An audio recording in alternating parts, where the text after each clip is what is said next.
Welcome back, everybody, to the Bi-Conics review of Honor here on the Bi-Conics Wrestling Podcast channel. We are so excited to be here with you to go over this week's ROH from Honor Club, episode 60. Gentlemen, we watched a good one there. Before we get into it, though, do a little housekeeping as per usual. We have Mikey here. We've got Jesse. We've got Andrew. We've got myself, JVL. We're going to go through Ring of Honor, match by match, give you our opinions. They are opinions. And then we will let you know what we thought of the show overall at the end. If you've just joined us this time from some weird Lovecraftian algorithm that dragged you kicking and screaming into the light, welcome. We have cookies. If you're here all the time and we love you very much as a fan, thank you for joining us again, and we'll put our hands in soon to make sure we get that Code of Honor going.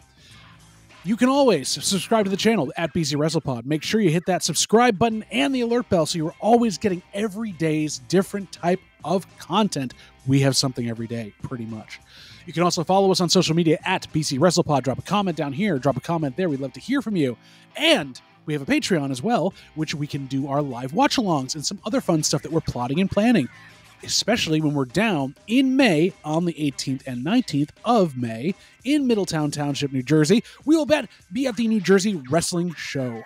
That is going to be a lot of fun there. We'll be there for the after party on Saturday as well. So please come out and see your BC WrestlePod boys. Give us a hug, buy some merch, say hello. We'd love to get to know you and get to know you better.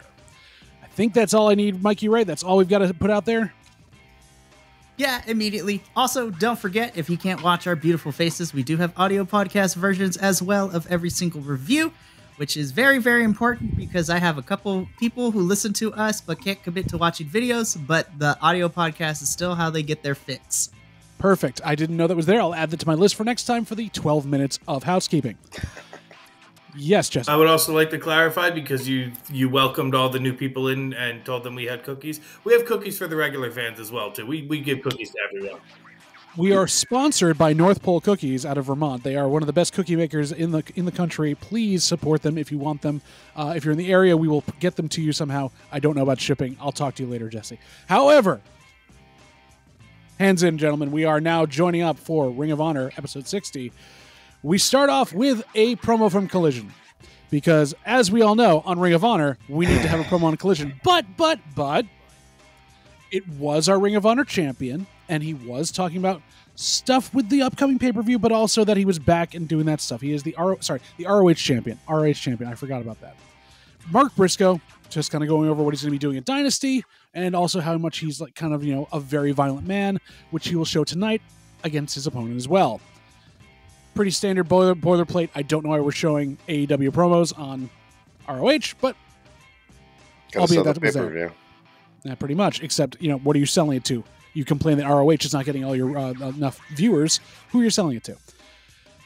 Well, we move on from that. We get out of that first promo. This is kind of it was like a weird palate cleanser to get you started here because we're jumping into Aaron Solo versus Brian Keith, Mikey's match of the night, and we really enjoyed that there was a vigorous Code of Honor to start it off, which got pulled into a slap. This is the best that Brian Keith has looked in the last couple of months. Aaron Solo is the jobber to the stars we thought he was. Gentlemen, did you enjoy this match? Was this something you wanted to see first? I still don't know, because it's like I don't even know why we had this. But watching it first 3 minutes, my first note I wrote down was, I really hope they sign Aaron Solo, if they haven't already. He's been signed for a while. Oh, okay. Well, then I'm just going to stop talking here and have a good night, everybody. No. Good night, everybody. The flipping stunner at the end was really awkward. Okay, talking about myself here. All right, I'm going to go to bed. Good night, everyone. No, when you have Athena doing it better off the top rope, it's not like there's no reason to have it. I mean, Andrew, Mikey, pipe in, please. Talk about this. It doesn't have to mean Jesse. I'll jump in before Mikey because I know how Mikey's going to yell at us. Keith. My only note for this was it was a decent enough match. It was solid wrestling, but it didn't do anything for me going into the night of matches, and it didn't do anything for me coming out of it. So. Did it excite you as the first match of the night, or did it feel like it should be put somewhere else? No, because this, I think it would have been better, and I think it played into my feeling of the card overall. But this would have been better as like a filler match. So there's, storyline matches that are gonna, take place or exciting things like that. And then you put some of these in so people can get work and you can see them wrestle. Mm-hmm. But it really doesn't tie into anything. And it being the first match, it didn't get me like super hyped. Like, all right, tonight's gonna be a crazy night of matches, or have me going, oh, I can't wait to see where this story is going, because there was no story. There we go. I see Mikey nodding in agreement here and kind of going for it. Are you on that, Mikey? I have the same note as Andrew. I thought this was a decent match. I am unapologetically a fan of the bounty hunter, Brian Keith. But I am also, unlike some other people on this channel, I am very wary to my biases, and I try to be very fair because I like Brian Keith, but he has not been booked well at all in either ROH or AEW. The best match that he has had so far in this whole entire stint was when he faced Eddie Kingston, and that was months ago, before he got signed to AEW. So are you saying he's getting the Matt Hardy treatment right now that Matt Hardy was getting for the last couple of years? Well, the difference is at least Brian Keith is on television. That's true. Are you saying that there are some people on this channel who aren't aware of their bias? Because I'll say it, and I'll say it loud and proud, and I will stand by it. Justice for Robin Renegade. I love it. You know what? I can stand that. I can stay right there and stand with you, Jesse. That is definitely somewhere we need to push more. Because, again, tonight also, weirdly, was very light on women's action. Mm-hmm. Like me in high school, very light. On women's action. However, also light on women's action, but not light on action at all, was our next match as a 3-on-3 match with Lance Archer back with the Righteous instead of with Monster Sauce, taking on Savion Truitt, Damian Chambers, and channel favorite John Cruz. Gentlemen, this, when it was set up, I actually didn't know. I had forgotten the Righteous were with Lance Archer for this one. I keep getting confused. I know. I never know what team he's part of. I enjoyed what was going on. There was some stutter stopping, but I have to say this up the top. John Cruz getting a bigger pop than the Righteous was hysterical. And I love that he is recognized as who he is, whether we want to say his name, Serpentico, and it's very fun to see him in a match. Well, John Cruz. What did you all feel as you were watching John Cruz gets a bigger pop than Serpentico does. It's true. Like, his alter ego is more popular. I mean, it was a squash match. It was, I wouldn't even call it an enhancement. They all had good showings for like the minute 15 seconds that each particular wrestler had. I liked it because it was the Righteous, but it wasn't like, anything to write home about. I think the best part of it was when they were going to lock up in the very beginning of the match, and Lance Archer was it was Vincent who started, but Lance Archer was in the match, and John Cruz just dives out of the ring like, nope, I don't want that. I also love when he tried to reach across the ring, and he timed it just right to be late to hit Vincent on the back of the head, like he was trying to like smack him. But John Cruz was like, no, I'm a pro. I'm not going to get him, but just like barely miss him. This should have just been the Righteous, especially with Lance Archer entering separate from them. Like, they are even wearing similar gear, so it's like, why are they not part of the same group? It's like they're not fully committing to this thing, and I have no problem with them not fully committing. I'd rather than fully commit to him not being a part of anything to do with the Righteous. He doesn't need to be there. No, Lance Archer serves less purpose for the Righteous than Jack Jameson serves to the Iron Savages. And I'll be honest, tonight heavily served less purpose because at least Jack Jameson played into what happens later. I have no desire to see him out there with the Righteous because I'm enjoying what the Righteous are doing, and I feel like at best him being out there takes away time from there to be the focus, and it did nothing for me. Can I parlay on that just a bit? Why not? So when I see Lance Archer out there with the Righteous, my first thought is bat nipples. Now stop, hold on, we're gonna get there, okay? This is not something you need to censor, we're getting there. So if we remember the wonderful film, yes, I believe it was it Batman Forever? That was George Clooney, or was that Batman and Robin? Batman and Robin. Batman and Robin, right. So the Batsuit had nipples on the outside. For what purpose? It wasn't adding extra armor, so they were useless. They were useless bat nipples. Lance Archer. Doesn't need to be there, adds no value, and not even aesthetically pleasing. I 100% agree. I'm not disagreeing with you at all on these ones. Let's be honest, this was more a 3-on-2 than a 3-on-3 because I forgot that John Cruz was there this entire match outside of the beginning and I was like, how dare you, John Cruz? You just fed these two to the Righteous and Lance Archer. Let's just call it what it is, which I found very hilarious. As far as in-ring goes, I thought this was okay. I'm a sucker, though, for like weird comedy spots. I did like the Lance Archer with the height thing. It was kind of funny. And then just the chops to the chest. It's like, oh, okay, hit me. All right, let me show you what real pain is. Bam. Yeah, the hockey fight one with the shirt over the head in the corner, Jesse, you're right. That was hysterical. But as far as, kind of talking about what Andrew said about the previous match, I feel that while I love the Righteous and I love them and I love their whole gimmick, I love their character development, I'm trying to figure out why we have yet to put them in some sort of story. Because at this time last year at Supercard of Honor 2023, we literally, even though it was a weird storyline, we had them and Stu Grayson taking on Dark Order in that weird storyline of will they, won't they? Is Stu Grayson finally out of, Dark Order and all that? And trust me, we had 3 different versions of a Cajun accent in that whole entire shtick. But now they're kind of just there, which makes me sad. I'm like, can we do more with them? That's all. That's all I want. And I think that's my biggest frustration with Ring of Honor right now is there's a lot of good talent, but I feel that either the story writers have been put on vacation or they got lost in, I don't know, someone lost them in luggage because we're missing the storylines. And that's just in general note for the whole multiverse of madness that is the programming ROH and the other parent company as well. Talking about losing the plot, though, I mean, we had all that happen with those 3, at least the Righteous won.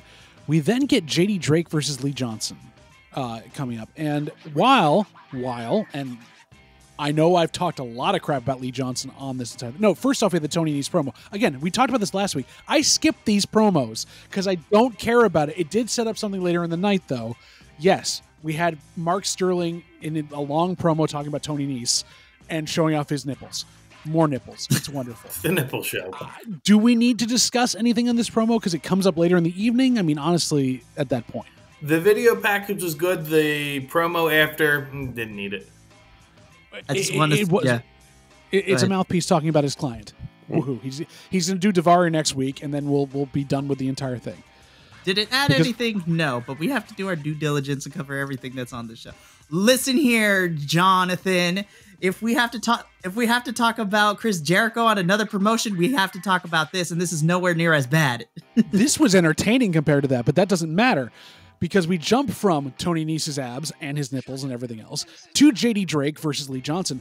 I have talked a lot of crap about Lee Johnson. We all have talked crap about Lee Johnson lately. He held his own in this match, and he made JD Drake look more agile than usual, and he looks agile usually. I was surprised about that. I was very surprised about that. I will say, when the commentary is saying he's doing the high fly flow, where is Tanahashi? He needs to come and kick his ass because no one does the high fly flow. That is Tanahashi's, and it's a frog splash, not a crossbody. Come on, Riccaboni and Caprice, you're better than this. It was interesting to see JD Drake in his new old gear. Yep. Which I didn't really like. It just kind of felt like, oh, Anthony Henry's gone, so now it gave me the implication that he's going to get knocked down back to being basically a jobber. Like he's going to start just losing to people, which is a real shame and it's a shame what happened with Anthony Henry too, because I feel like the Workhorsemen were top team in Ring of Honor, a tag team. Yeah. I will say with this match, I feel like Lee Johnson looks his best when he's getting beat up. And by that, I mean, when he faces someone he has to fight back from, adversity against. The best matches that I've seen from him have been his match against Nick Camarado going into his title match against Kyle Fletcher, his match against Kyle Fletcher, and now this one. They've been the strongest he's looked recently. And I think it's because we're seeing him come. He has to have some adversity, which gives him some character semblance. You know, there's this idea of like, okay, we're watching this like young athletic guy fight against like adversity. Because in the beginning of this match, before they actually started, I was like, Lee Johnson makes me think of the complaint that everyone, like people have about Superman. That Superman is just boring because he's this like Boy Scout character and, you know, all this stuff. But really when you get into Superman, he's like, there's so much more to it because it's not about him being so powerful. It's about the struggles that he deals with because of that. But Lee Johnson doesn't have those interesting things going on. We're not seeing the same things that actually make Superman interesting. So I think him being beaten up and struggling against people who challenge him and finding ways to come out on top gives it some interest. But I don't know how long we can do that of him fighting people who are just going to beat him down for him to come back and beat them. Because either at some point you feel like realistically that's not going to be able to continue to happen, or he should get better and develop somewhat. But yeah, this was actually a surprisingly enjoyable match for me between the two of them. And Jesse, I love Superman. I think Superman stories are great. Like, I love Superman. Was not, it's one of my absolute favorites. Mikey, you want to go or do you want me to go? You can go ahead, Jesse. John, you look like you wanted to add something before I jump in. I had a question beforehand, and this is just, I mean, it's a serious question about this match before we jump into your review of it. Did it look like JD Drake had stolen his towel from the La Quinta in Montreal, or did it look like he actually brought that himself from home? La Quinta. Because it was bigger than it should have been, and a little floppier, but it was also puffy, as if someone had done it in hotel laundry. I'm just saying. Very serious question. Very. Sorry. No, you're good. It didn't derail anything. It's just, how do I go about this? Just go away. Give me a week without him. That's all I'm asking. 1 week, please. Go away and take your weak ass corner chops with you. The match was too long. You know that I'm completely out of it when I'm waiting for it to end. And I'm pressing the 10-second skip, 10-second skip, 10-second skip because I just want it to end. Yikes. Mikey, did you feel that way too, that you had to keep hitting the 10-second skip? Mikey's match of the night. Well, I mean, you kind of took the words out of my mouth. I think from an entertainment value, this was probably my match of the night. Not in-ring work-wise, because that's going to go to something else. But as far as entertainment value, I really enjoyed this match. See, again, I have said this on multiple occasions before, and I'm going to continue to say it because this is where I stand when I view professional wrestling, is that I do a lot of critiquing. But if I'm having a good time, if I'm smiling from ear to ear while I am watching a match, despite my personal feelings of lack of character development or lack of storyline that, you know, an individual might be going through, I thought this had everything that I like about small comedic wrestling, because just the physicality of JD Drake versus the athleticism of Lee Johnson, and Lee Johnson trying to do all the stuff, and JD's like, nope. Heck no. Like, denying Lee at points in this match was kind of funny to watch. So while I still hold my critiques that I need Lee Johnson to, you know, get some charisma or a little bit more than what he has now, and I somewhat agree with Jesse, maybe take a week off so we don't have to see him on a consistent basis every single week. Because look at another company of what happens when they try to jam a superstar down the throat, and it took them years to get him to be back in the graces of the fans. Are you saying that Lee Johnson has to get leukemia for us to like him? No, I'm not saying that that's what needs to happen. However, if we are going to pull that example from another company, it's kind of a dick move to kind of hate someone who has leukemia and to constantly boo them, because then that says something about your own personal character. I mean, I'm not saying I wish that upon Lee Johnson, but I'm not saying that it kind of shows like who has a heart and who doesn't during that situation. I think that value only lasts for so long, though. That's very fair. It's like you beat it. Okay, it's been a while now. Can I ask for something from whomever's editing this tonight? Can we just have a couple of out of context clips thrown up there for the shorts? Like Bat Nipples can be one, and then Andrew, who made a fantastic and very stellar and well thought out point, but out of context, him saying Lee Johnson looks better when he's getting beaten up is hilarious because it's like telling somebody, you sound so much smarter when you're not talking. That's hilarious. But all in all, to end my statement to move on to the next one, I was thoroughly entertained. I still have my critiques with Lee Johnson, but I'm also willing to give a little because I had a fun time watching this match. And despite how our personal feelings may be, we have to be careful not to be jaded. And I'm also the type of person where I have my critiques, but I don't want to constantly be bashing a wrestler because it's not fair to them. And it's also, it can kind of sink into your soul a little bit and discolor your view on wrestling as objectively if you could try to be. It would eat at my soul. I'm going to be honest. That's just me. I will say I don't know if I would call this my match of the night, but I gave it about the same ranking as my other top matches. Mm-hmm. Of those matches that I ranked equal, I would probably rank some of the other ones as my match of the night.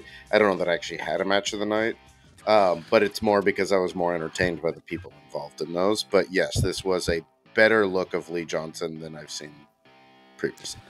And I kind of want to put that down to he had a good dance partner to do it with because JD Drake can really carry most people to a very good match. He's a strong man. I'm going to self-govern here based off of what Mikey had just said about biased and jaded. And if we have a Lee Johnson match next week, I'm not going to review it.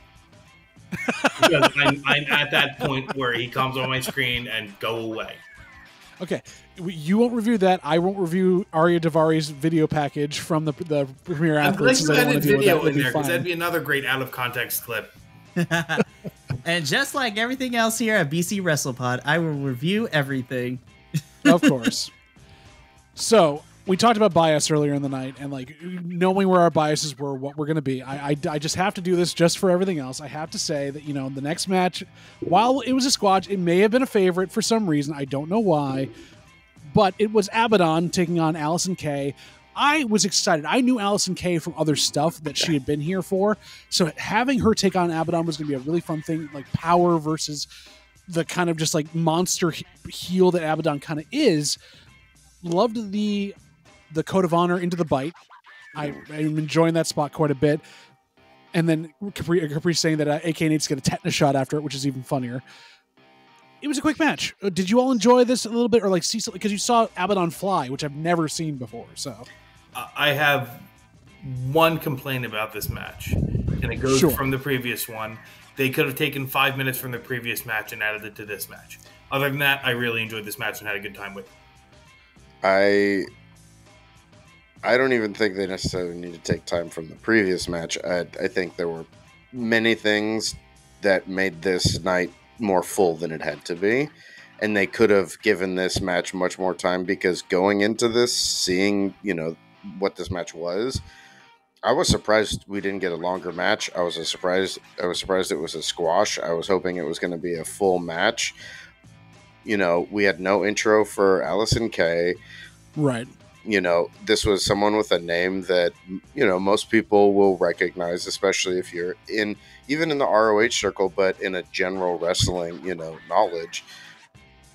So it kind of bummed me out because not only did it feel like it took away from Allison Kay getting a chance to be on Ring of Honor and wrestle and be seen here, it also felt like it took away from Abidon too, because either we should have seen a squash where Abidon just destroyed Allison Kay and show how dangerous she can be, especially because the last time we saw her, I think, was when she wrestled Martinez. Right. Or this should have been a full match and shown us how good they both are and show us how good Abidon is. But yeah, so that kind of bummed me out. But I mean, I enjoy when I get to see Abidon on TV. So camera guy caught the smoke very well this time. I could see Abidon when they came out. I want to see a partnership, Abidon-Hausen. Abidonhausen. Yes, now I want that as a team immediately. First and foremost, shout out to my girls of the Hex in both Allison K and Marty Bell, as who we would see later in the evening. Yep. TNA, that is still a baffling decision why we did not sign those two when you had the chance. But anyways, who knows what's going to happen, because we'll see what goes with this. As far as this match goes, look, I like Abidon. They are fantastic. They are great. Not my favorite Abidon match, and we're just going to leave it at that. And no fault of the talent in the ring. It's just, I agree with Andrew. There are certain places where the card tonight felt a little bloated in certain areas, and we could have, condensed them down a little bit. I still thought it was great, though. Abidon's going to be fantastic. I'm biased. I always love seeing Abidon on my screen, so hopefully I can get more of that as we go along. But we transition backstage to Lexi Nair as she is talking to Taya Valkyrie about what's been going on with Johnny and after the whole Dalton thing. And Johnny's rehabbing his abs, as you do, which is always a good thing to hear, that he's taking care of his body. But, this was kind of a fluff piece, like getting into certain things for the end of the night. And then you had your line of the night from a backstage promo where she tries to send Lexi away, and Lexi's like, this is my interview. And like takes her step forward and is like, no, this is my space. And so Taya has to go off in a huff. Good for you, Lexi Nair. Stand up to Taya every time. I thought that line was good. I thought the line was good where she said, Johnny's in rehab. He's in rehab. No, he's rehabilitating his abs. What kind of people do you think we are? Aside from that, it was a fluff piece, but I enjoyed that line. Fluffy. Yeah, I mean, it was okay. It wasn't my favorite one. I think part of it was, for me, it almost sounded like the sound was a little off for Taya. Like, it sounded like when she would talk to Lexi, and then she would talk over here, and that's the kind of sound quality that you got. So there were many times when I was like, wait, what did she say? What did she say? Yeah, so it was a little weird for me in that regards. But can someone turn up the captions? I can't hear my show. Yeah. And I did enjoy Taya's glasses. Those were pretty cool. Oh, yeah. Very nice. Taya's fashion is always on point. I actually thought this was an okay promo. I agree with my you guys here. It more so just set up what we were getting later in the evening in terms of the match itself. But I always love seeing Taya on my screen. Very talented, very underrated. And at least a company is utilizing her, so that's always a plus for me. I mean, she's got her internet show to keep worrying about right now with God, Taya, those things Johnny are Loves Taya. So good. They're fluff and they're less than 10 minutes. I recommend if you want to see something funny, they're actually doing pretty well with that. So good. Speaking of fluff and a little bit funny, Iron Savages took on the Infantry next, and you know what? I'm not a big fan of Jack Jameson. I have admitted this in the past, but the man, I will give you credit. You knew the Montreal crowd was dead for some reason, and you called them out on it. You kept asking for them to cheer, getting them going, because this is going to be fun. So good on you doing that. These two teams have fought each other before. They've done stuff like this in the past where they've kind of rocked each other back and forth. Did we see anything new in this, or were we just happy to see them on our screens this week? I'm kind of wondering that from you all. I'm going to take the second one for 200, Alex. What the hell even was this match? The Iron Savages haven't been present for 6 weeks, and they come on and lose again. And then we get a whole bunch of schmaz at the end because Premier Athletes come out and attack. And then we hear Dalton Castle's music, which I got very excited for. And then Brian Keith and Mark Briscoe make the save. What the and hell Lee are we Johnson, doing? too. Why and Lee Johnson. Premier Athletes? Where are the Outrunners? Weren't we doing a promo with the Outrunners? Like, what are we doing? Yeah. I was happy to see the Iron Savages. Yeah, but and the commentary team treating the Outrunners like they're the heels in it and very obnoxiously putting that through in their commentary, and it felt so forced. So clearly I loved this. No, I was not a fan of this. I didn't know what we were doing. I didn't like this art didn't speak to me. I think you meant Iron Savages and not the Outrunners, but that's right. Yeah, I don't know. I'm frustrated and upset. Yeah. So yeah, listen to what I mean, not what I say. Yeah, I actually, seeing what they were trying to say with the Iron Savages, like maybe it was because this match wasn't the smoothest tag match. It felt like there were some spots where things were kind of off, which is really weird because we have seen them wrestle together and we've seen them just wrestle in general and been really good tag teams. But I wouldn't hate an Iron Savages turn to heel because I think they could be a super dominant heel team as well. But that's neither here nor there at this point. They did bring up at one point in the beginning of the match that at this time last year is when we saw the tag team titles at All In, or it was at All In last year that we saw them change hands. And I feel like that was the beginning of the misuse and problems of the tag team titles in Ring of Honor. And I agree, the end of this got super convoluted. I think, yeah, it would have been nice for us to get something with the Outrunners since the infantry were doing that, kind of story with them before they got their title shots. I don't know if something's happening with them, but They're at least just have it. They can't travel from the 80s. Their flux capacitor broke. But you could have just had the premier athletes come out and beat down on the infantry, and then, either just have that be the end of it. Like, it was interesting to see Dalton Castle come out at first because I was like, oh, okay, where's this going to go? Because that's not who I would have pictured to come out to save them. But then everybody else coming out, like, it wasn't enough people that I was like, oh, the whole locker room standing up to the premier athletes. I also was like, why is the whole locker room standing up to the premier athletes? Like, it doesn't feel like that's... No, if it's the whole locker room, where's Christopher Daniels? HR needs to be out there. And Jerry Lynn, dang it. Dang it! Yeah, no, it felt super convoluted. It just was... It was too many people to serve a story or not enough people to make it believable. Ugh.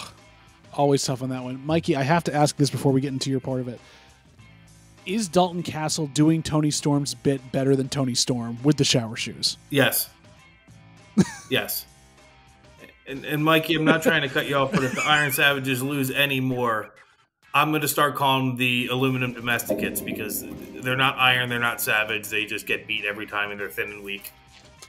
All right, so to answer the multitude of questions that have, gotten my way. Number one, a resounding yes, Dalton Castle does the shower shoe bit a little bit better. Also, Dalton Castle must be part Hispanic because that was the chocolate look he had in his eyes too, which was super fantastic. And if anybody who knows the chocolate look, you better run and duck for cover because those things will boomerang. It doesn't matter where you hide, you're getting hit with it. Now, as far as this match goes, yes, I agree that we've seen a lot of this already between infantry and Iron Savages going back and forth. We kind of got that for the majority of last year, if I'm going to be completely frank here. But, again, I like Iron Savages. I like the infantry. This wasn't the most profound thing, but I enjoyed it for what it was. Now, where my biggest critique of this whole thing, comes from is the ending with the premier athletes coming out and beating up on the infantry and whatnot. I'm less so irritated with the fact that they beat up on the infantry, but my biggest issue was the sequence of events because we had a bunch of people that, were on this episode, kind of, but also, like, they are defending the locker room against the premier athletes.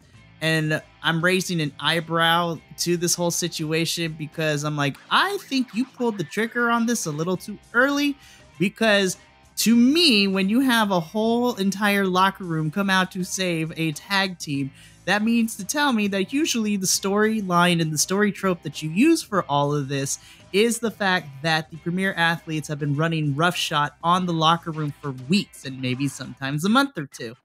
I feel that we skipped past that whole entire build up just to get them, here's a new faction. Haha, here we go. I'm like, no, Ring of Honor.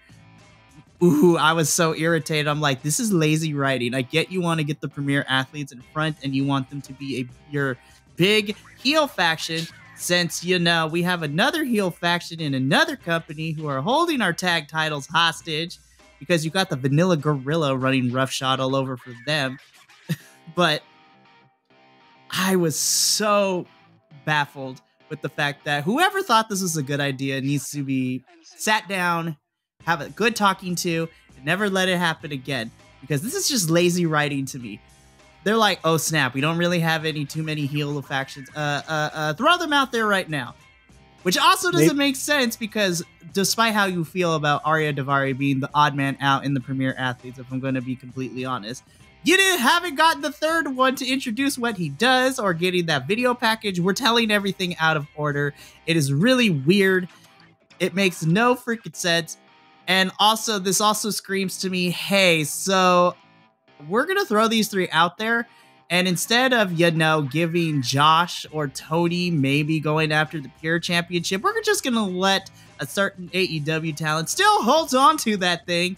I'm like, you have had people vacate titles for less in this company. Like, what's the tea on that? It's, my story writer brain for this whole thing really, really irritated me. And for me, this was the worst part of the whole entire night. I'm like, this is lazy writing. And whoever thought this was a good idea needs to be talked to immediately.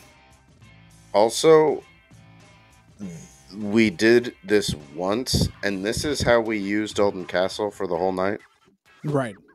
Which also screams, we don't really have anything for Dalton at the moment, so let's just get him out there because he's popular with the fans. No! Give me a story. It's not that hard.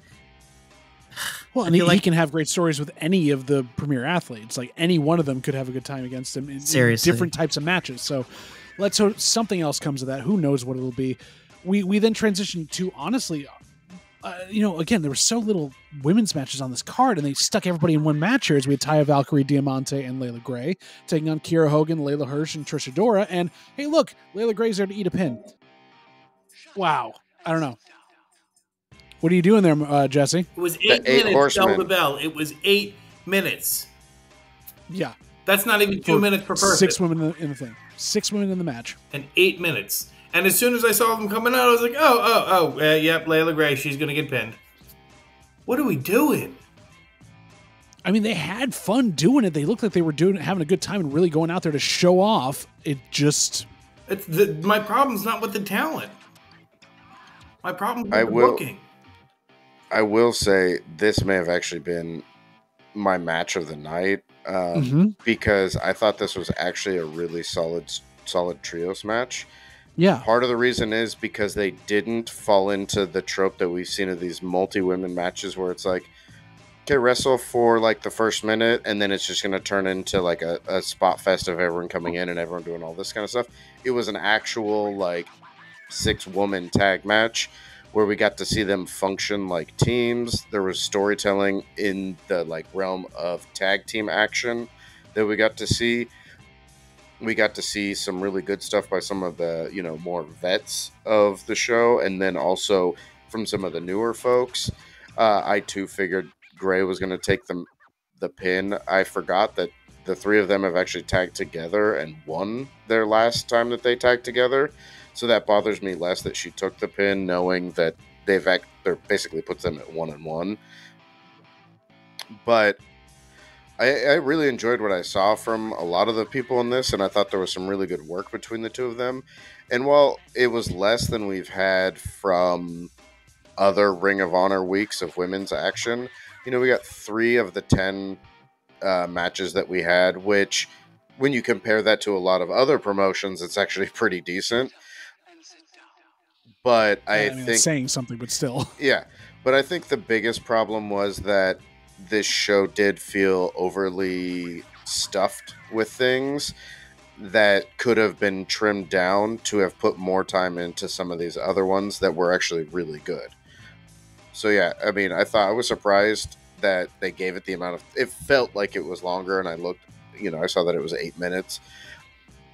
If this could have gone like 12 minutes, 15 minutes, that would have been really awesome if we could have seen the match with Abidon and Allison Kay be, even like an 8-minute match would have been great. So I think if we would have got more depth from those things, that would have felt more substantial. But all in all, I thought this match actually was a really good match. Differing opinions here. Mikey, you kind of got the tiebreaker here. How did you feel about it?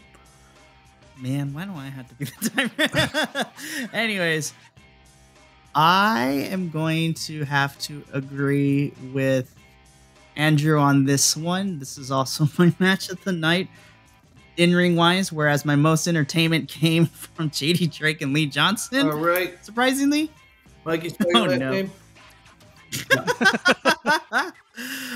This was my match of the night, and I think I also agree with Andrew in the sense where Ring of Honor could have gotten really lazy and just have everyone play like it's, you know, here comes the pain, and everyone starts spamming their finishers at the very end of this match. I feel that even though I agree with Jesse that 8 minutes is kind of not a lot of time, especially because... Not enough.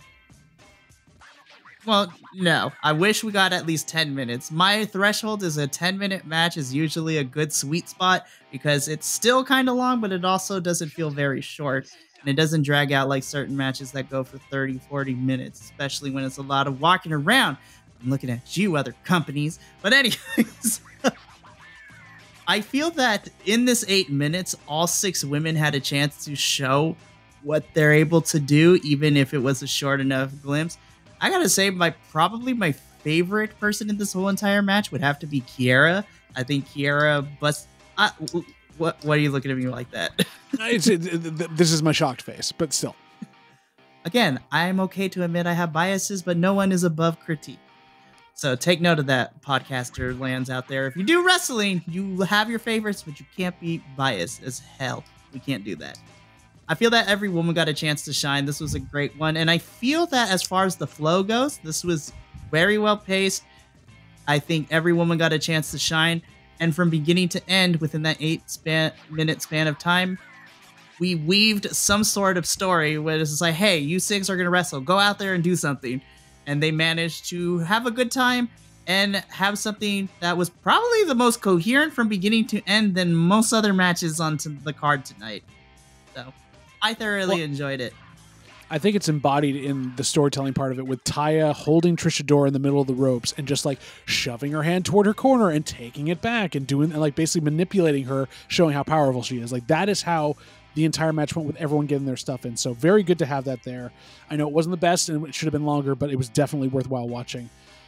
Unlike the next promo we had from the Mama's Boys, where they're setting up that Griff had no idea he had a Proving Ground match tonight, even though it was actually completely set up like earlier in the night. I mean, they're not giving Serpentico's mask back. They're barely cutting promos on this, and Maria, it just seems like they're out of sorts, like as if they haven't hung out in a while. I don't know what else it feels like to me. Yeah, I was very confused as to why Griff Garrison was so surprised when at the top, like before we even started any matches, they announced that this match was happening. Like I saw this match was happening on social media, and I get that it's pre-recorded and all that stuff, but it's like, you know, you're going to pre-record it and you're going to put it together, like build that into the scripts when you know where things are going to go. Don't make it seem like we knew first. Yeah. But, and they fixed my other problem with this later on in the night, but I was like, why is half of a tag team getting a singles title, you know, Proving Ground match instead of somebody else, or them getting a tag team Proving Ground match? Well, I mean, I know why they're not getting a tag team Proving Ground match, because we got our one appearance by the tag team titles. So it was just weird. It felt weird in this promo as to why they were like, hey, Griff, you want to do something tonight? But yeah, can we finish the story with the Spanish Announce Project too, please? Like, let's finish this some way or another so we can at least move on from it, if not at least have a good finish to it. Right, exactly. Or just have John Cruz admit that he's Serpentico. Either one. Is that how we all feel about that kind of? Just I got nothing to add. Perfect, because I want to move on to my match of the night. I enjoyed this next match. Nick Camarado in his I'm so depressed Lou Ferrigno phase versus the Beast Mortos, and I have not seen the Beast Mortos be the faster one. What's up? I now want Nick Camarado to come out to the hitchhike music from the Incredible Hulk TV show. I don't know if they can afford that. Who knows? That would be amazing. If we can afford the final countdown, make it happen. But yeah, I'm not used to the Beast Mortos being the non-power worker in the two. Like having him have trouble and have to use his agility, and had some scary spots in this. But I really enjoyed watching this entire thing. I'm like, Nick, you found someone you can work with. I love this match. This was fantastic. Again, same complaint as I had with one of the ones earlier. It was just too short for me. I feel like we should have given them 10, 12 minutes. And I think because of this match, I figured out why they had Nick Camarado shave down like half of his bulk and hair, is so that you could tell him apart. The Beast Mortos could still be the hairy one. Exactly. Yes, you're both right. You're both very right. Yeah, the fact that the Beast Mortos looked small compared to Nick Camarado is insane. How big Nick Camarado is. Yeah. I mean, that dude is so huge. And yeah, seeing Mortos get to do some of the lucha stuff that he does, that finishing dive was crazy for someone his size. Yeah, I did feel like I wanted some more from it, and I kind of wonder if we had Jacobe Watts out there playing into some of the psychology of Nick Camarado, we could have gotten some more depth. But yeah, the size of these two going at each other was pretty insane. Listen, JBL knows my stance when it comes to Nick Camarado, so we're just gonna leave that one there. But as far as the match goes, I can guess what your stance is. I mean, we'll talk off camera. Same way you tie your shoes. Like, hi. Anyways, yeah, it was very interesting to see the Beast Mortos kind of be the smaller one in the situation. And, you know, I'm so happy that I get to see him do his Lucha Libre stuff, especially we forget that he comes from AAA, so, which is known for all the flippy dippy stuff. I thought this was a lot of fun. I do wish it got more time. And I'm very interested in the direction that we're headed with Nick, given what happens later in the show. He's just one pair of sunglasses away from "Come, my brothers." Like, so what? The Righteous Part 2? Well, okay. So I use video game logic here. So if the palette swap. Yeah, the palette swap. If the Righteous are akin to our main antagonists in Far Cry 5, depending on how levels of crazy we want Jacobe Watts to get, I could see him as on levels of antagonist with Far Cry 4 if we want to get very psychotic with it. Yikes. And we're going to have the righteous versus the upstanding. There can only be one. Well, it's the righteous versus the pious. Versus the virtuous. Honestly, Righteous give me like commune vibes, whereas Jacobe Watts gives me religious cult vibes. And I want there now to be a storyline because there can only be one in ROH. when is Lance Archer moving over to the virtuous? I don't even want him there. To close my thoughts on this match, I wish it went more. I had a good time watching it, and I'm excited to see the potential of where we go with the story next with what we got backstage a little bit later. I can understand. Do you want to talk about wanting more from a match? We had a lot of that tonight, especially this next match, because honestly, you know, Lady Frost versus Marty Bell, Marty made Lady Frost work and like get through stuff. And I love that she didn't shut up. You know, what I wrote down here, she's yelling out to the crowd, "Shut up, little kid!" And there's like one kid in the front row. Like, she's wonderful, and I've known about her for a little bit on here. And again, having Allison K as well, they were both on the stuff tonight. But this was such a good match that needed a little bit more, and should have had Marty have her own entrance at this point, playing to the crowd. This was almost my match of the night. This is my first experience with Marty Bell. She's so good playing to the crowd. I absolutely love it. I know this was meant to be a squash match or an enhancements match, but it was really, really well done. I was very happy. Again, this was almost my match, and it's actually got the second highest rating for me tonight. Wow. Yeah, I would agree. I think this was probably one of my top two favorite matches, with the other one being the 6-woman tag match. I felt like this was less of a squash or enhancement match. I felt like this was seeing Lady Frost being recognized as like an ROH staple, being recognized as someone who's got, like, she finally got moved out of the position of making other people who are heading up look good and gets a chance to actually come out victorious, wrestled against someone who didn't make it look like it was super easy. So I felt like this was a really like showcase match for Lady Frost.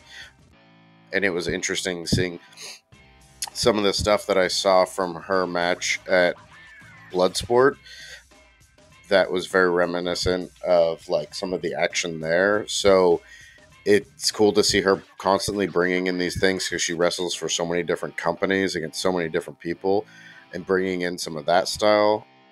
So I was really happy to see Lady Frost have a really good match, which she usually does, but also be able to come out victorious in this. And I hope it's a sign that we're going to see more of her in Ring of Honor. And I say that because I want people to show up more in Ring of Honor. I don't want them to go to AEW. So I would love for her to be able to stay in Ring of Honor and like really make, a footing there, especially now that we have 2 women's divisions. He's in technical difficulties. Mikey is figuring out the fact because he turns his mic on and off. Here he comes. There we go. I figured it out. I thoroughly enjoyed this match. Once again, shout out to both Allison and Marty, my girls of the Hex. I love them so much. I agree with what's been said. I don't really have anything else to add. This was also probably in my top 2 of the evening, outside of the 6 women tag in terms of in-ring wrestling wise. Honestly, if another company's not going to sign the Hex, I would love ROH to keep Allison and Marty in the fold as much as possible, because there's a lot of possibilities that I would like to see from them. And they are so good on the independent scene. And as Andrew has stated, they go pretty much everywhere and anywhere that they can get booked on. I would love to see Marty and Allison both start making a more permanent home somewhere they feel comfortable with. So I thought this was fantastic. Bring on the Hex versus the Renegades would be like, the best thing ever. To have a women's tag match? There you go. To see Charlotte? Like I said, when, our text messages, they needed to unify those trio 6-man titles because there's not enough depth there. And they need to make a women's tag team title that the purpose is actually to go through Ring of Honor and AEW, so that way they have a vehicle to feature women in all of the promotions, because at least that way in every match you're using 4 different women and there's more story to it. Yep. There's a reason for them to be there more than just they're amazing. Kind of like there was a reason to have Jacobe Watts appear during Nick Camarado's promo. He never got a word out talking about what's been going on and how the confidence isn't there, but he needs to believe in Jacobe Watts, and Nick will be all. And Nick doesn't seem like he's on board with this yet. I don't think from this he looks at all bought in yet. How do you feel about it? He looked bored. I feel like he's, and I think part of it is just how Nick is selling it. But also, I fully believe that once Nick finally joins Jacobe Watts, he needs to become Nicholas Camarado. But I feel like he was trying to play that he's like torn. He's like, I'm not doing it on my own or whatever kind of a thing. Jacobe Watts is definitely he's got much more of the skills on the mics of the 2 of them. I'm just ready for them to progress to where this story is going to start really picking up with Camarado kind of joining with him. I think the 2 of them could be a super interesting tag. But I also think a more vicious Nick Camarado kind of being the, dog on the leash for Jacobe Watts could also be super exciting and something to see. Now I just pictured Nick Camarado as a chain chomp, so thanks for that visual. I mean, he kind of is a human version of that. I mean, you're not necessarily wrong. I'd say more of the thwomp than the chain chomp, but that's just me. It's like,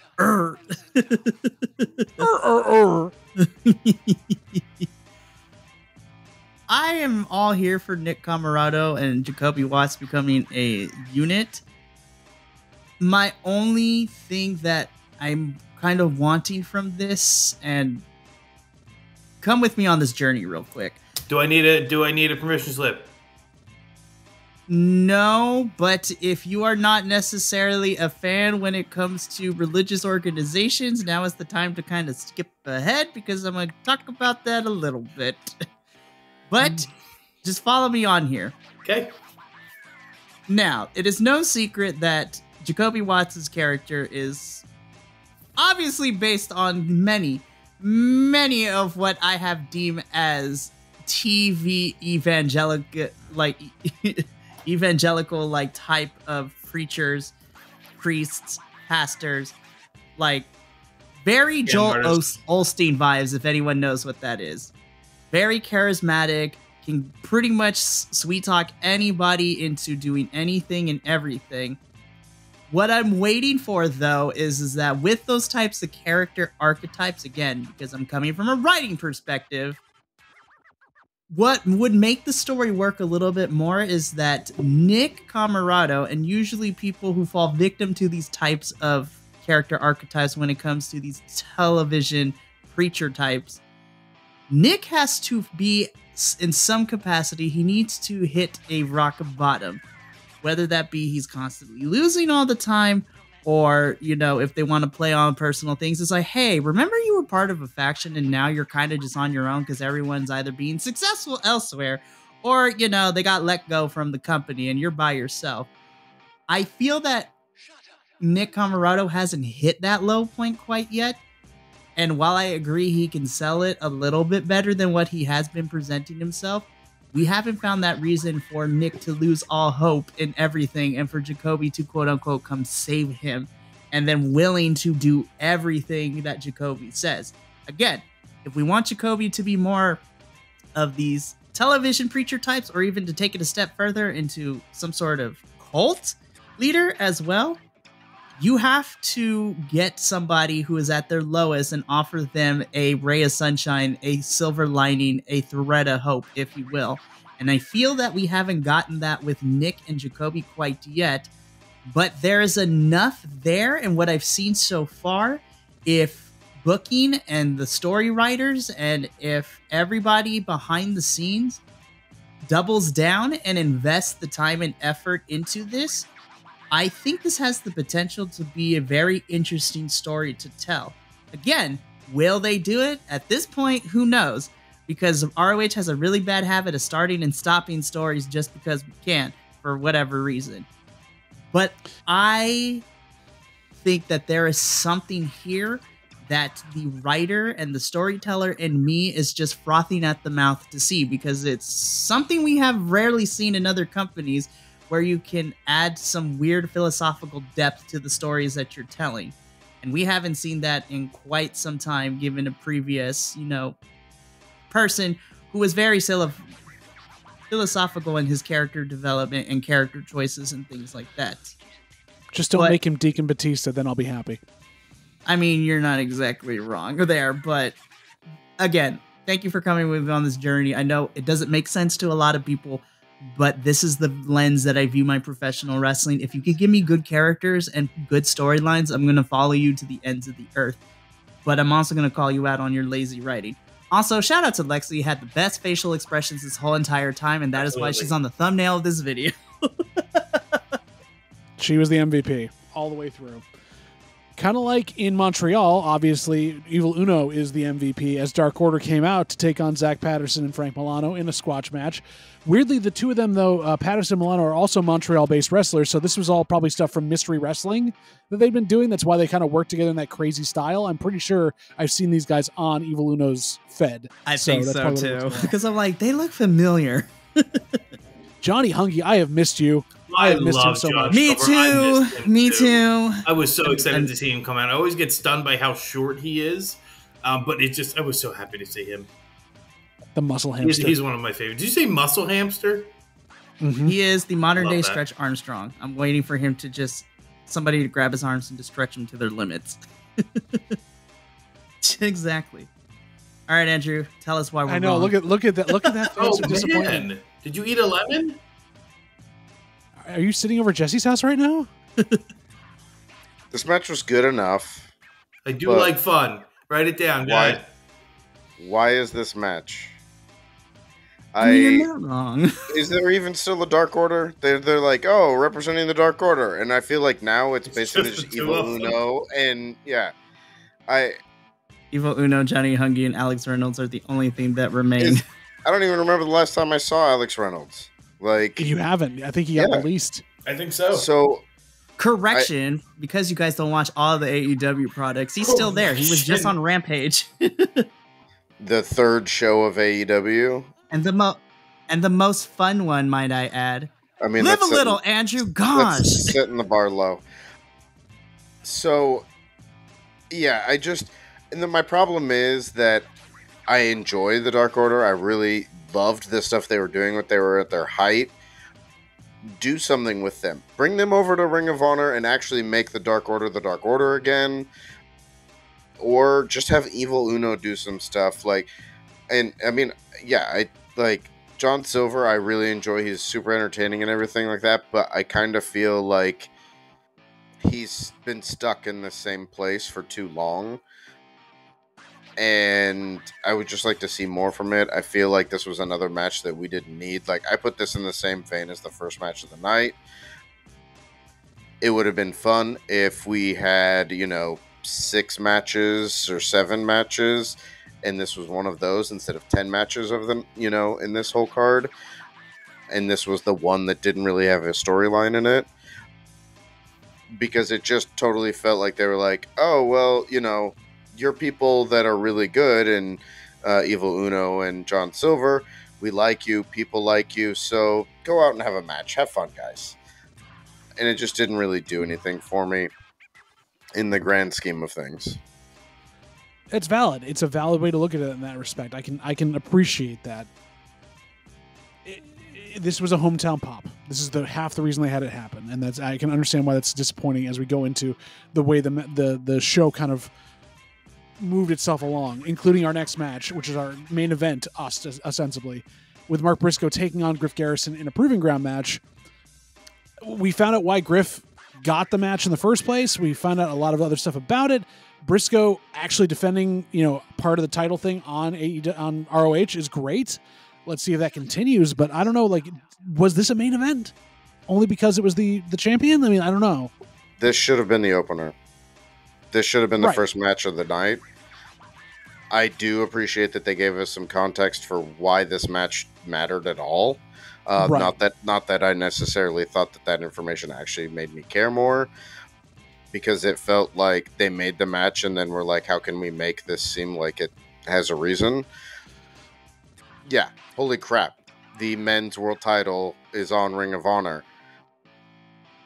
And it was an all-right match between the two of them. I guess the best thing out of this is Garrison doesn't lose anything because he's a tag team wrestler now, so losing in a singles match doesn't really take anything from him. And even with all the shenanigans and stuff too, which is hysterical. And Briscoe appeared on Ring of Honor with the title, got a win. It's his first, and not really title defense, but at least he was there with some tie-in to the title. But yeah, the most interesting thing was that we had a Proving Ground match. We've had now 2 Proving Ground matches that have not a local talent wrestling against the champion. Right. And established in certain, in a storyline somewhere else, actually being featured. That's humongous. But other than that, this match, I mean, it just, honestly, by the time we got to this point in the night, I didn't even score this match. I just already knew what I was going to give the overall total score for this whole day of wrestling. I mean, I was gassed by the end of this as well, but I actually really liked this match. And I think it's a recency bias on my part because of the fact that I'm so happy to have the belt being present on the program. So that definitely weighs into some of the scoring I had on this one. But overall, I didn't think it was a bad match. I did love that commentary brought up multiple times that Briscoe has a history with Maria, where, you know, Ed the Briscoes fought the Kingdom and all that stuff, and she's been like a thorn in his side for a long time. So it was good to see that tied in, not just for Garrison, but for everybody involved. Uh-oh. Oh, no. I'm trying to find the words to articulate how I truly feel about this match, because on the one hand, I feel like I fall in the middle, where I agree to a certain extent with what Andrew said, but I also kind of understand where Jesse's coming from, and I agree with his points too. I think the best way to kind of describe how I feel about this match is the fact that I knew what we were getting into with this Proving Ground match, because let's be honest, we've only really had one Proving Ground match that led to an actual championship match, even if it was shoehorned in when we got Infantry outlasting the Undisputed Kingdom to get their shot at Supercard of Honor. So I knew Griff wasn't going to win this one. However, I think that with the last two champions we've had for the ROH men's title, I like seeing Briscoe kind of be that face for ROH, especially given the fact of the history that he has with ROH before it got bought out in this new iteration that we're seeing it with. So I think I'm just going to fall in the middle with this one. I agree with parts of what Andrew said and parts of what Jesse said, but where my own opinion comes from, I think that even though I knew what I was getting into, I do appreciate the fact that this was a chance for Griff to work with Briscoe and to kind of try to hold his own. And even though Griff didn't win the Proving Ground match, I kind of view it in the same way when Griff went up against Copeland in the open challenges for the TNT championships, where you have the veteran who's been in this business for 20 plus years working with more up-and-comers. I wish this was done more often, but knowing Mark Briscoe outside too and wanting to work with younger guys as well, I'm hoping that this becomes a consistent thing. Maybe not every week, but every other week Briscoe is on here doing something, because he seems to have an affinity for ROH in that respect, because it's his home and he's doing that. So I think you're right, Mikey. I think he's going to do his best to be there as often as possible. And not to say that Eddie didn't care about the title, but because of that history and the affinity that Briscoe has with ROH, I feel that it come across more as genuine than Eddie when he had the title. I mean, Eddie was... Look, the bar is very low when we had Claudio as our champion. Like, that bar was very low. And so it's not that hard to kind of be above it. But it's refreshing to see someone who genuinely actually has that history with ROH and cares about the history and what ROH means to a lot of wrestlers and wrestling fans too, that I'm willing to give it a chance. Obviously, I want to see Briscoe in action more on ROH since he is our champion. But I'm going to be cautiously optimistic, because the champion is someone who cares about where ROH goes. And I hope that becomes Briscoe's running theme for however long his championship reign is going to be. And we care about ROH as well. That's why we're going to come to the end here and quickly give our Empanada scale ratings for this. We've kind of gone over pretty much everything that we've in every match so far, so we can keep this pretty brief. What was your rating? And quickly, just a little overview of what you had the show, going with Andrew, Jesse, Mikey, and then myself. Go ahead, Andrew. I give it a 6. I felt it was a bit bloated, yet underdeveloped. It wasn't quite a dead body left out in the sun bloated. It was more a poor night of planned. It was a poor night of planned eating on Thanksgiving. Ooh. So yeah. When you wore jeans, it's a ruptured appendix. Jesse, I gave this a 5.5. To me, this was adequate, but I crave brilliance, not mediocrity. I'm begging you, please show me the extraordinary that waits behind the shadows of this normality, please. I.e. Robin Renegade. Exactly. Please. And Charlotte, maybe. Mikey. I'm going to give this a 7 out of 10 for me for Ring of Honor. I agree that there was a lot of underdeveloped storylines and just thrown together matches for the sake of it. But there's a lot of potential with a lot of these matches that I saw. And even though we chastise like the way that we're handling premier athletes, I am not beyond things, being redeemed. And if they are utilized more correctly, they still have the potential to be fun. I just feel that we took things out of order with this. And like I previously stated, I think the biggest hidden gem right now, if we utilize it properly, is whatever's happening with Camarado and Jacobe Watts. I honestly believe there's something there, and I'm hoping that ROH capitalizes it.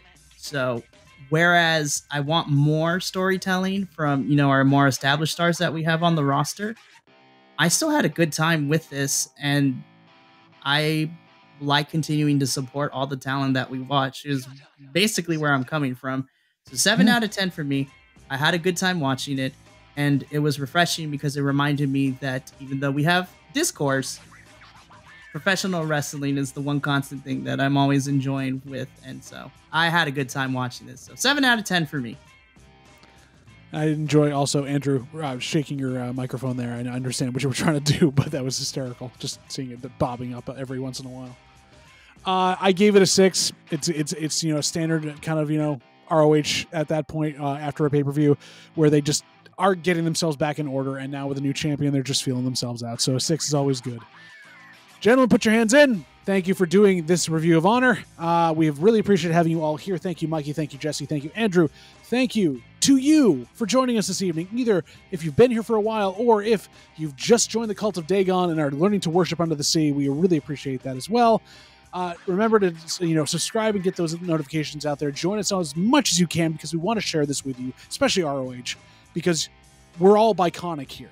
You, us, everybody. We're Bi-Conic. We love you, and we'll see you in the next video.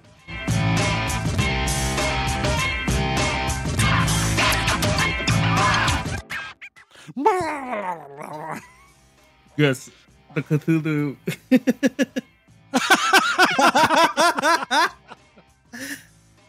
And all you see is Mikey rubbing his shoulders as he's walking out, going, "Yes, Nick, it's fine." Thank you so much for tuning in to another Vibe Tribe production. What's going to happen next time? Well, you're going to have to tune in to find out. But until then, remember, take care of yourself, love one another, and as always, make sure that you keep the good times rolling. Thank you for being here, and we'll see you next time.